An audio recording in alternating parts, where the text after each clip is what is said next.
Hello, welcome to the channel. আবারও আমরা সংবিধান সম্পর্কে আরেকটা ক্লাস করব।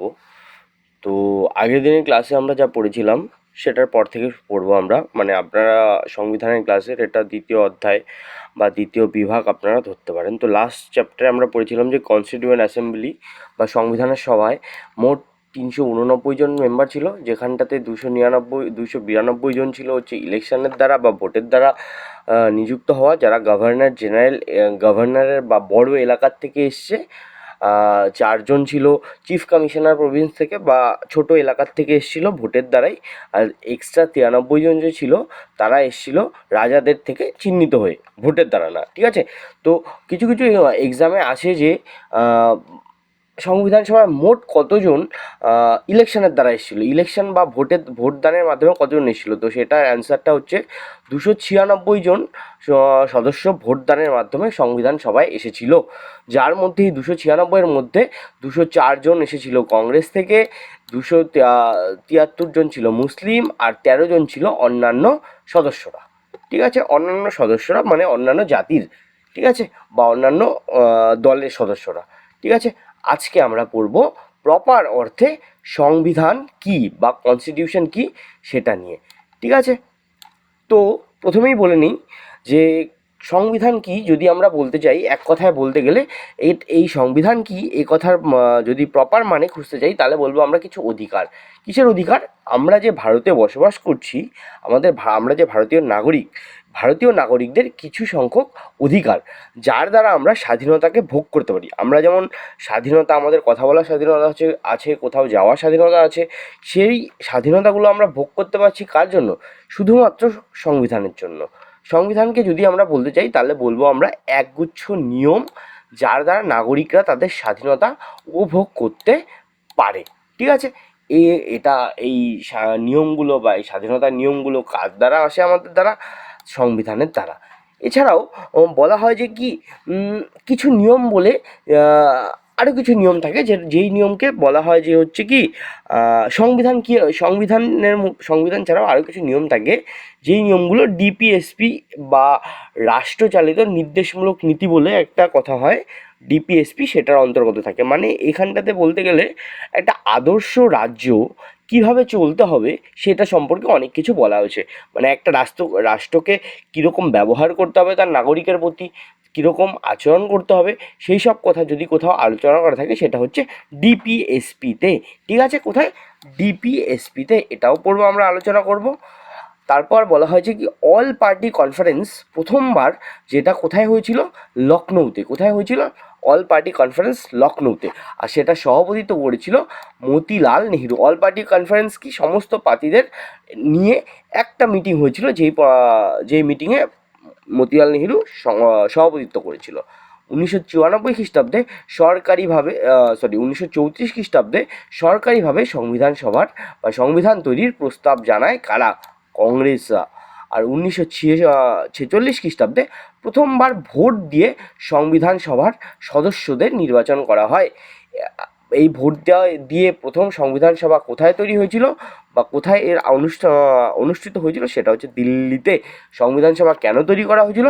সংবিধান তৈরি করার জন্য। আর যদি বলা হয় কাদের তত্ত্বাবধানে বা কাদের দায়িত্বে সংবিধান সভা রচনা করা হয়েছিল, সেটা হচ্ছে ক্যাবিনেট মিশনের দায়িত্বে বা ক্যাবিনেট মিশনের তত্ত্বাবধানে সংবিধান সভা তৈরি করা হয়েছিল। সংবিধান সভার প্রথম মিটিং কবে হয়েছিল? বললো আমরা 9ই ডিসেম্বর 1946 খ্রিস্টাব্দে সংবিধান সভার মিটিং হচ্ছিল।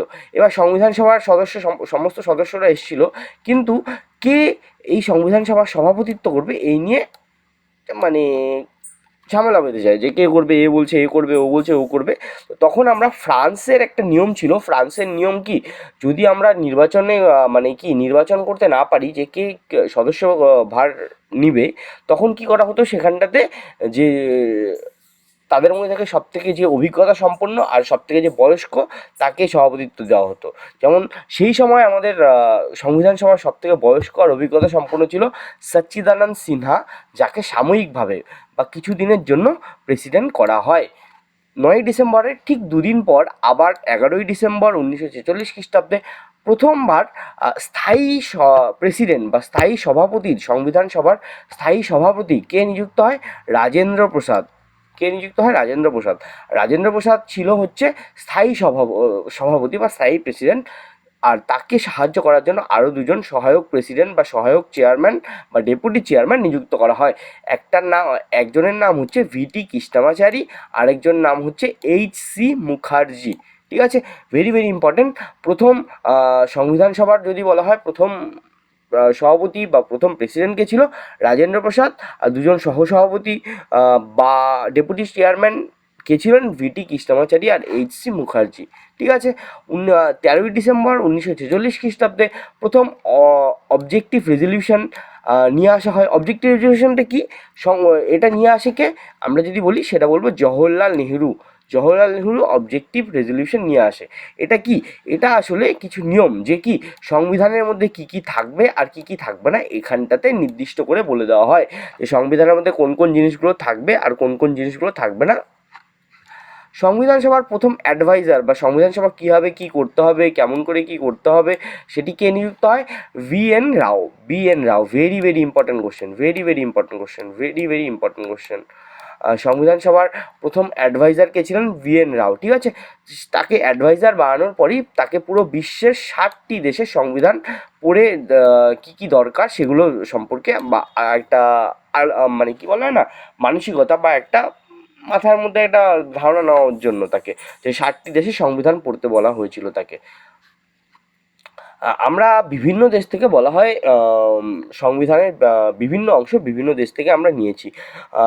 এই নিয়ে কী বলে, আমাদের B.R. আম্বেদকর যে ছিল সংবিধান সভার যে সভাপতি ছিল, তাকে বলা হয়েছিল এটা কপি করা হয়েছিল, বাট B.R. আম্বেদকর তখন বলেছিল না, এটাকে আমরা র্যানস্যাক করেছি। র্যানস্যাক করেছি মানে কি? র্যানস্যাক করার কথার অর্থ হচ্ছে যে দুনিয়াতে ভালো জিনিস তো সবসময় চেঞ্জ হয় না, না, ভালো জিনিস তো সবসময় ওইটাই থাকে। ধরুন আপনি যেই কোশ্চেনটা পড়ছেন ভালোর জন্য, আপনি এই কোশ্চেনটা পড়ে বেশি নাম্বার পাচ্ছেন। এবার আপনার যদি পাশের যে ছাত্রটা, সেও যদি ওই কোশ্চেনটা পড়ে, তাহলে কি বলবো আমরা? নকল করছে, আপনি পড়ছেন জন্য সে পড়েছে না। ওটাতে বলা হয় আমরা র্যানস্যাক করেছি, মানে কি আমরা সেই ভালো জিনিসগুলোকে আমাদের মতো করে নিয়েছি। যেমন বলা হয় সরকারি ব্যবস্থা, মন্ত্রিসভার ব্যবস্থা, দ্বিকক্ষ বিশিষ্ট আইনসভা, এগুলো কোথান থেকে নেওয়া হয়েছে? কোন দেশ থেকে কোন দেশের সংবিধান থেকে নেওয়া হয়েছে? ব্রিটেনের সংবিধান থেকে। মৌলিক অধিকার আমরা নিয়েছি আমেরিকার সংবিধান থেকে। রাষ্ট্র পরিচালনার নির্দেশমূলক নীতি বা ডিপিএসপি কোথার থেকে নিয়েছি? আয়ারল্যান্ড। এই যে তিনটা বিষয় আমি আপনাদের বললাম বা আমি তোমাদের বললাম, এগুলো খুবই খুবই বিশাল ইম্পর্টেন্ট। যে কোনো স্টেট এক্সাম, যে কোনো স্টেট এক্সাম, এসএসসি, বিশাল ইম্পর্টেন্ট, খুবই বিশাল ইম্পর্টেন্ট। কেন্দ্রের যুক্তরাষ্ট্রীয় ব্যবস্থা নেওয়া হয়েছে কানাডার থেকে। মৌলিক কর্তব্য, যেগুলো আমাদের কী কী কর্তব্য, মৌলিক কর্তব্য আমরা আলোচনা করব 1-2 ক্লাসের মধ্যে, ক্লাস পরে, সেটা নেওয়া হয়েছিল রাশিয়ার থেকে। ঠিক আছে, এবার 3 জুন 1947 খ্রিস্টাব্দে মাউন্ট ব্যাটেন প্ল্যান আসে। মাউন্ট ব্যাটেন প্ল্যান কি? মাউন্ট ব্যাটেন ছিল সেই সময় ব্রিটিশ যে ছিল, ব্রিটিশদের রয়্যাল ফ্যামিলির একজন সদস্য। তিনি একজন নাবিক ছিল। প্রচুর first world war, second world ওয়ারে সে প্রচুর যুদ্ধবুদ্ধ করেছিল। ঠিক আছে, তো মাউন্ট ব্যাটেনকে ভাইসরয় হিসেবে বা মাউন্ট ব্যাটেন ভাইসরয় হিসেবে ভারতে আসেন। ঠিক আছে, আর সেই সময়ই আমাদের মুসলিম লীগের, অর্থাৎ মুসলিম লীগ বা মোহাম্মদ আলী জিন্নাহ, তারা দাবি ওঠায় যে আমাদের নতুন করে একটা দেশ দরকার বা নতুন করে আমাদের একটা রাষ্ট্রের দরকার। সেই রাষ্ট্রটার পরবর্তীকালে কী নাম দেওয়া হয়? পাকিস্তান। তারা কিন্তু প্রথমে পাকিস্তান রাষ্ট্রের নাম হবে সেটা নামকরণ করেনি। তারা বলছিল যে তাদের জন্য আলাদা সেপারেট একটি মুসলিম রাষ্ট্র প্রয়োজন, যেটার নাম পাকিস্তান পরবর্তী সময়ে দেওয়া হয়। এই নামটি কে দিয়েছিল? চৌধুরী রহমত আলী। খুবই ইম্পর্টেন্ট কোশ্চেন, চৌধুরী রহমত আলী। এবার পাকিস্তানের মধ্যেও ব্যাপার আছে। পাকিস্তান কথার অর্থ কী সেটাকে আমরা বলবো, পাকিস্তানের PA কথার অর্থ হচ্ছে পাঞ্জাব, KI কথার অর্থ হচ্ছে কাশ্মীর, এসতে হচ্ছে সিন্ধ, আর TAN সেটাতে বলা হয় বালুচিস্তান। এই সমস্ত জায়গা নিয়ে পাকিস্তান তৈরি হয়েছিল। পাকিস্তান তৈরি হওয়ার সময় রিজার্ভেশন কাদের দেওয়া হয়েছিল? বলবো মুসলিম ও শিখ ছাড়া মানে সমস্ত ধর্মকে জেনারেল বানিয়ে দেওয়া হয়েছিল। কেননা সমস্ত ধর্মের সুযোগ সুবিধা কারা পাচ্ছিল? মুসলিম ও শিখরা, কারণ তারাই শুধু রিজার্ভেশনের আন্ডারে এসেছিল।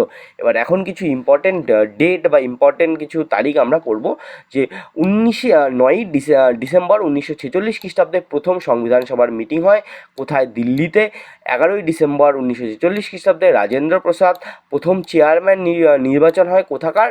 সংবিধান সভার।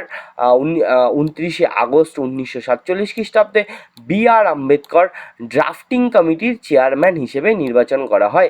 এই ড্রাফটিং কমিটির দায়িত্ব ছিল সংবিধান তৈরি করা। এই ড্রাফটিং কমিটির কী দায়িত্ব ছিল? সংবিধান তৈরি করা। 24শে জানুয়ারি 1950 খ্রিস্টাব্দে হাতে লেখা সংবিধান শেষ করা হয়, মানে সংবিধানের কাজটা হাতে লিখে শেষ করা হয়। 26শে নভেম্বর 1949 খ্রিস্টাব্দে ড্রাফট বা যেই কাজগুলো চলছিল সেটা কমপ্লিট করা হয়। আর 9ই নভেম্বর 1947 খ্রিস্টাব্দে ড্রাফট কমিশন সাবমিট করা হয়। ড্রাফট কমিশন কি? যাদের উপর দায়িত্ব দেওয়া ছিল যে সংবিধানটা তৈরি করার, তারা এই দিনটাতে মানে 4ই নভেম্বরে তাদের যে সংবিধান সেটা সাবমিট করে দেয়। কার হাতে? তখনকার যে সরকার ছিল তাদের হাতে সাবমিট করে দেয়। বলা হয় 14ই নভেম্বর 1949 খ্রিস্টাব্দে ফাইনাল ড্রাফট বা সংবিধানের ফাইনাল কীরকম হবে সেটা তুলে ধরা হয়। ঠিক আছে। আর লাস্ট 26শে জানুয়ারি 1950 খ্রিস্টাব্দে সংবিধান আমাদের সরকারিভাবে চালু হয়ে যায়। 24শে জানুয়ারি 1950 খ্রিস্টাব্দে রাজেন্দ্র প্রসাদ ভারতের প্রথম রাষ্ট্রপতি নির্বাচিত হয়। কেন রাজেন্দ্র প্রসাদকে ভারতীয় প্রথম রাষ্ট্রপতি নিয়োগ করা হয়? কারণ কি রাজেন্দ্র প্রসাদ এই যে চেয়ারম্যান হওয়ার পরে অনেক দিন ধরে 3 বছর 4 বছর ধরে খুব সুন্দরভাবে সে কী করছিল, মিটিং মিছিল করছিল, তা কোনো সমস্যা হচ্ছিল না, তার আন্ডারে সবাই ঠিকঠাকভাবে কাজ করছিল। তাই সবাই বলে যে কি এত বড় গুরু দায়িত্বটা রাজেন্দ্র প্রসাদই নিতে হবে। তাই রাজেন্দ্র প্রসাদকে ভারতের প্রথম রাষ্ট্রপতি নির্বাচন করা হয়। যদি বলা হয় পুরো সংবিধান তৈরি করতে আমাদের কতদিন লেগেছে, বলবো আমরা 2 বছর 11 মাস 18 দিন লেগেছিল সংবিধান তৈরি করতে। কটা সেশন হয়েছিল বা কবার একসাথে আসতে হয়েছিল সবাইকে? 11 বার বা 11টা সেশন হয়েছিল। ডিসকাশন করতে হয়েছে কতদিন? বলবো 165 দিন আমাদের ডিসকাশন করতে হয়েছে সংবিধান তৈরি করতে। আর কতজন মেম্বার সংবিধান তৈরি করার সময় কতজন মেম্বার ছিল? 299 জন, কেননা বাকি মেম্বারগুলো মুসলিম লীগের দ্বারা যখন পাকিস্তান তৈরি হয় তারা তখন সংবিধান সভার বয়কট করে আমাদের কংগ্রেস বয়কট করে চলে যায়। আর যদি বলা হয় আমাদের সংবিধান কতবার সংশোধন করা হয়েছে, বলবো 2000 বার। ফাইনাল করার আগে বা যে লাস্ট ছিল সেটার আগে আমাদের সংবিধান 2000 বার মানে সংশোধন করা হয়। বলা হয় তারপর 14ই অগস্ট পাকিস্তান নামক রাষ্ট্রের জন্ম হয়। যেহেতু পাকিস্তান নামক রাষ্ট্রের জন্ম হয়, তাই সেই সময়কার মুসলিম লীগের যত নেতা ছিল মানে 90 জন, তারা তখন আমাদের দেশ ছেড়ে পাকিস্তান রাষ্ট্রে চলে যায়। সংবিধান সভার আগে মেম্বার ছিল 389 জন, সেখান থেকে 90 জন চলে যাওয়ার পর 299 জন সদস্য হয়। তা একটা কোশ্চেন আসতে পারে যে কি ভারত যখন স্বাধীন হয়েছিল তখন কতজন মেম্বার ছিল যদি বলা হয় সংবিধান সভায়, তাহলে আমরা বলবো সেটা 299 জন। তারপর 15ই আগস্ট 1947 খ্রিস্টাব্দে ভারত আমাদের স্বাধীন হয়। সংবিধান সভার যদি বলা হয় সংবিধান সভার শেষ কপি সেটা কবে সাবমিট করা হয়? 14ই নভেম্বর 1949 খ্রিস্টাব্দে। ঠিক আছে। 26শে নভেম্বর 1946 খ্রিস্টাব্দে সংবিধান সভার দ্বারা স্বীকৃতি পায়। কে স্বীকৃতি পায়? সংবিধানটি বা ড্রাফট কমিটি যেই লেখাগুলো নিয়ে আসছে, যেই নিয়মগুলো নিয়ে আসছে, সেটা সংবিধান সভার দ্বারা স্বীকৃতি পায়। আর এই সংবিধান সভার যে কপিটা নিয়ে আসা হয়েছিল সেটাতে শেষ স্বাক্ষর করেছিল কে? ফিরোজ গান্ধী। কে শেষ স্বাক্ষর করেছিল? Firoz Gandhi. Very very important. Last স্বাক্ষর কে করেছিল? ফিরোজ গান্ধী। এবার সবার স্বাক্ষর শেষ কবে হয়? 24শে জানুয়ারি 1950 খ্রিস্টাব্দে 24শে জানুয়ারি শেষ করে দেওয়া হয়। তাহলে আপনারা বলবেন যে কি তাহলে এই দিন কেন শুরু করা হয়নি? তখনকার জওহরলাল নেহরু যে ছিল, জওহরলাল নেহরু বলল যে কি 26শে জানুয়ারি 26 তারিখ ছিল একটা গুরুত্বপূর্ণ, কারণ 26 তারিখই লাহোর অধিবেশনে আমরা পূর্ণ স্বরাজ দাবিটা জানিয়েছিলাম। এর জন্য নেহরু বলে যে কি 24 তো হয়ে গেছে, আর দুদিন ওয়েট করে আমরা 26 তারিখ থেকে শুরু করি। তাই 26শে জানুয়ারি 1950 খ্রিস্টাব্দ পর্যন্ত ওয়েট করে বা অপেক্ষা করে আমরা 26শে জানুয়ারি 1950 খ্রিস্টাব্দে সংবিধানকে চালু করি আর ভারতের প্রথম রাষ্ট্রপতি নির্বাচন করি রাজেন্দ্র প্রসাদকে। সংবিধান সভা তৈরি করা, সংবিধান সভার দ্বারা, সংবিধান কাদের দ্বারা তৈরি হয়? সংবিধান সভার দ্বারা তৈরি করা হয়। সে কতজন মেম্বার ছিল? 289 জন মেম্বার ছিল। 292 জন নির্বাচিত হয়ে আসছে গভর্নর এলাকার থেকে, 93 জন রাজাদের দ্বারা চিহ্নিত হয়ে আসছে, আর 4 জন চিফ কমিশনার বা ছোট এলাকার থেকে নির্বাচনের দ্বারা বা ভোট দানের দ্বারা এসেছিল। সম্মিলিত সভা ভারত ও পাকিস্তানের জন্য বলা হয়। একসময় একটা সম্মিলিত সভা ডাকা হয় যাতে ভারত ও পাকিস্তানের এই দাবিটাকে মেটানোর জন্য, বাট কী হয়, মুসলিম লীগ এটাকে বয়কট করে। সেদিন মোহাম্মদ জিন্না আমাদের জওহরলাল নেহরুকে হুমকি দিয়ে বলে, দেখো যদি পাকিস্তান তৈরি না হয়, নেহরু যদি পাকিস্তান তৈরি না হয় তাহলে ভারতের রাস্তায় রক্তের বন্যা বইবে। এই ধমকিটা জিন্না নেহরুকে দিয়েছিল। মাউন্টব্যাটেন প্ল্যান কবে আসে? 26শে জুলাই 1947 খ্রিস্টাব্দে মাউন্টব্যাটেন সংবিধান সভার ব্যবস্থা করেন পাকিস্তান ও ভারতের জন্য। কিসের জন্য? ভারতের আলাদা সংবিধান তৈরির জন্য, আর পাকিস্তানের আলাদা সংবিধান তৈরির জন্য। মডার্ন মানু যদি বলা হয়, মডার্ন মানু কাকে বলা হয়, সেটা ভেরি ভেরি ইম্পর্টেন্ট কোশ্চেন। কাকে বলা হয় এবং কেন বলা হয়? মডার্ন মানু বলা হয় হচ্ছে B.R. আম্বেদকরকে।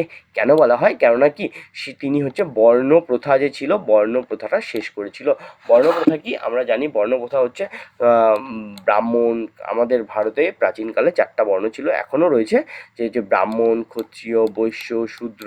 ঠিক আছে, এই নিয়মগুলো কে নিয়ে আসছিল? এই নিয়মগুলো নিয়ে আসছিল মানু। কে নিয়ে আসছিল? মানু। ঠিক আছে, তো ওই মানু এই নিয়মগুলো নিয়ে আসে, আর এই মানু বা B.R. আম্বেদকর এই নিয়মগুলোকে শেষ করে। ঠিক আছে, আজকে এতটাই। বাকি যা টপিক রয়েছে আমি পরের দিন আলোচনা করব। যদি আপনাদের এই ভিডিওটি ভালো লেগে থাকে অবশ্যই লাইক কমেন্ট করবেন, আর যদি মনে হয় যে আরও ইমপ্রুভ করার কোনো জায়গা আছে তাহলে আপনারা অবশ্যই আমাকে জানাবেন। আমি ট্রাই করব পরের ভিডিওগুলোতে এগুলো আরও ইমপ্রুভ করার। ধন্যবাদ।